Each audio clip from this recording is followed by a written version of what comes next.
Good morning, Campbell Riverites. Cory Cliffe here. Just walking down to our estuary restoration project. We are on the south side of the Campbell River Estuary, kind of between the Campbell River Indian Reserve and the Tyee Spit.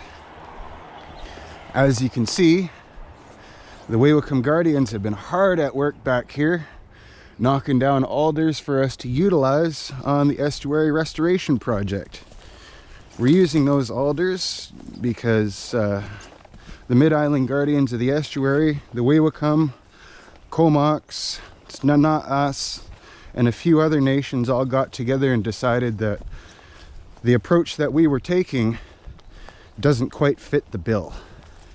So what we are doing is taking out all the rebar, all the plastic fencing, all of that stuff that doesn't make sense to have it in our estuary, and it's being replaced with what you see in front of you now.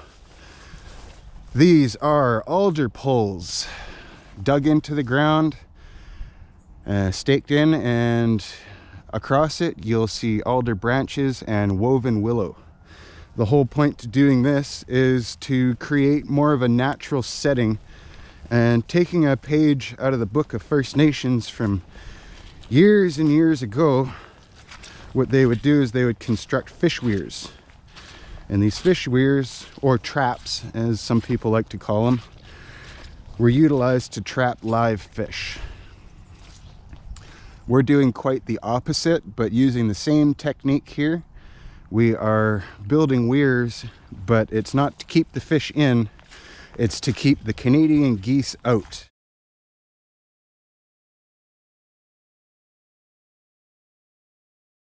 We as First Nations people are responsible for maintaining places like this. As far as I'm concerned, this is the beginning. This is probably one of the most important ecosystems in my eyes. Not all biologists would agree, but this is home to everything that's a baby. So you've got your crabs, your salmon, your birds, even as far as the ground wildlife like marten, well, some people know it as sable. These are all species that are very, very dependent on this estuary. Even as far as talking about the ungulates, the elk, the deer. You know, they come down here when there's no other food to eat. It's slippery down here. And they feed on the carex grass, which we don't mind that so much because they are not invasive species. So historically, that's what would have been theirs. We as First Nations people have to recognize that and make sure that we're not cutting off their food supply. So you'll see that the fence has an open back end. That's to leave it open for all the wildlife that needs to utilize this area. But the fence up front is to keep the Canadian geese out from pretty much ripping down all of that high protein carex, or sedge grass if you want to call it. So this is the Campbell River Estuary. Starting from the campsite on the spit, wrapping all the way around. And it even goes past that tree line back there. Yeah, all the way up Nuns Creek. It follows the Campbell River.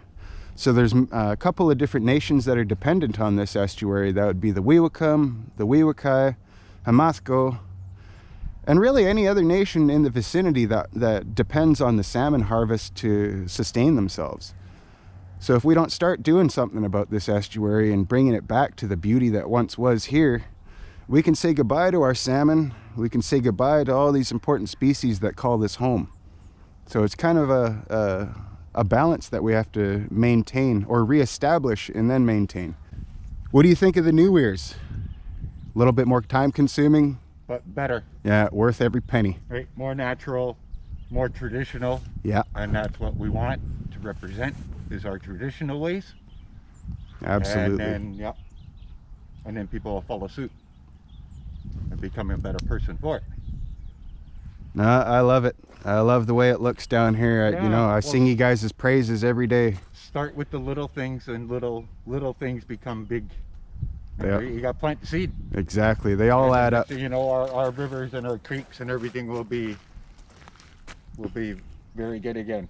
Thriving. Small crab, small fish, you know, bird species, all Yeah. the grass, nutrients, healing plants.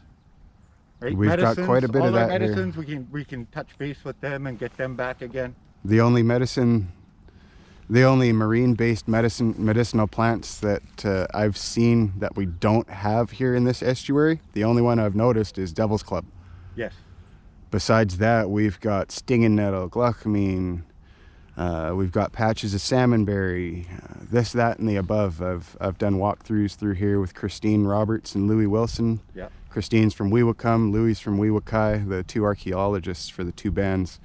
And we did a medicinal study back here, and we found quite a bit of stuff. We were actually pretty shocked that most of it survived all the industry that's happened back here. Mm-hmm. We definitely need more youth getting involved because they're the next step. You know, our people operate on a 7-generation plan. Yeah.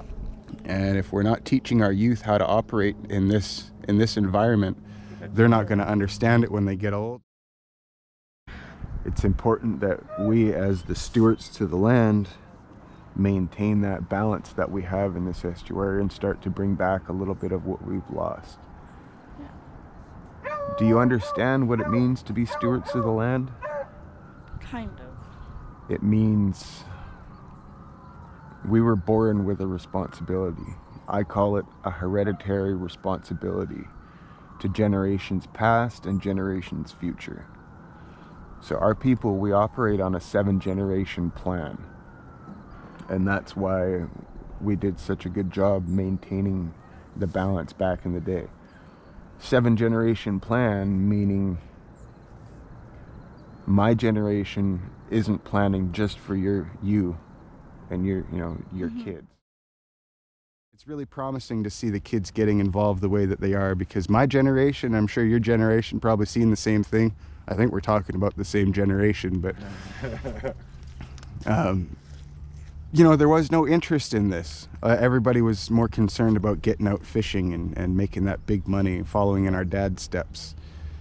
And slowly I realized, and I'm sure a lot of the youth, well, once upon a time youth from my generation realized that that's not where the future is. The future is restoring those salmon runs that have been depleted year after year after year. And it's not just overfishing that's happening. We've got industry that's having effect, forestry, fish farms, mining, you name it, and everything's having a huge effect on everything that we're working so hard on. So I'm happy to see the direction that this is heading right now, and the fact that, you know, organizations like Greenways and First Nations like Weewacum are seeing the damage that's happened in places like this and saying it's enough. The money's not worth it. You know, the future isn't in dollars, it's in what we have. Whoa, ho, holy. Whoa, ho, holy. Whoa.